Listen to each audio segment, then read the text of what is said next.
Healing the father wound, a path to wholeness. Acknowledge the pie. Name what happened. My father was emotionally unavailable, abusive. Validate your experience. The pain is real and it wasn't my fault. 1. Unearthing the wound. For naming and validating the pain. What specific memories make my chest feel heavy when I recall them? How did my father's behavior teach me to view myself? For example, I'm unlovable, I must earn care. What did I need to hear as a child but never did? Write the words now. If my childhood self could send one message to my father, what would it be? 2. Mapping the impact. For connecting past wounds to present struggles. How does my PTSD show up physically? For example, tension, nightmares emotionally. For example, fear of abandonment. What healthy needs do I suppress because I learned they were too much? When do I notice myself people-pleasing or fearing authority figures? Trace this back. What coping mechanisms kept me safe then but harm me now? 3. Reparenting prompts. For nurturing the inner child. What did little me love to do before the world told her to shrink? Write a love letter to your 8-year-old self, detailing what she deserved to hear. What comforts a stuffed animal? A song did I crave but couldn't ask for? Can I give that to myself now? If I could create a perfect parent figure, what traits would they have? How can I embody those for myself? 4.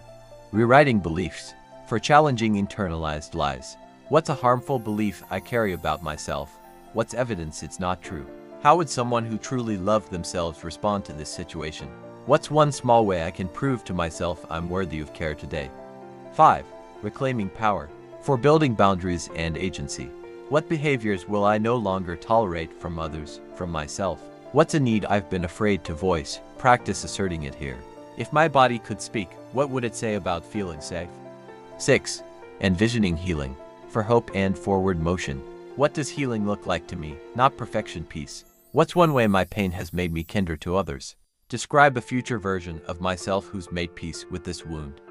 7. Gentle check-ins. For tough days. What's one tiny thing I can do right now to feel grounded? What emotion am I resisting? Can I let it exist without judgment? Who in my life feels safe to reach out to today? 8. Break the trauma cycle. Notice triggers, authority figures, intimacy, criticism. Grounding technique. 5-4-3-1 method. Name things you see, touch, hear, smell, taste. Mantra.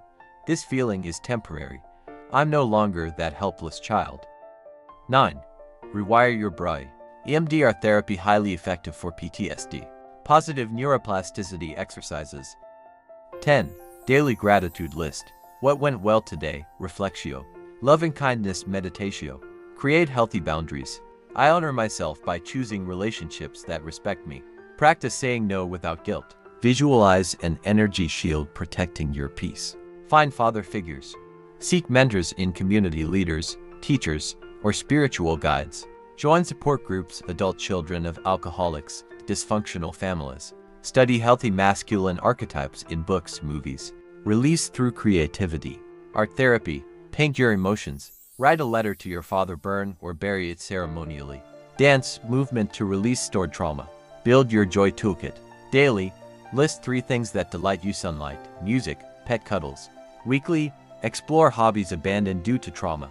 Monthly, try something that scares your inner child: ice cream for dinner. Reframe your story. Instead of I'm damaged gives I'm resilient. Instead of I attract hurt gives I'm learning healthy love. Affirmation. My past does not dictate my worth. When PTSD strikes. Emergency protocol. Name it. This is a trauma response. Orient. I'm age. Safe at location. Soothe. Weighted blanket. Humming. Cold compress. Healing isn't linear. Some days will feel heavy. On those days, scale self-care down to basics: hydration, rest. Reach out to one safe person. Remember, healing happens in spirals, not straight lines. You deserve the love you never received. With each act of self-kindness, you're breaking generational chains and creating space for joy to return. The light you seek lies within you. Sometimes we just need help clearing the debris to see it again.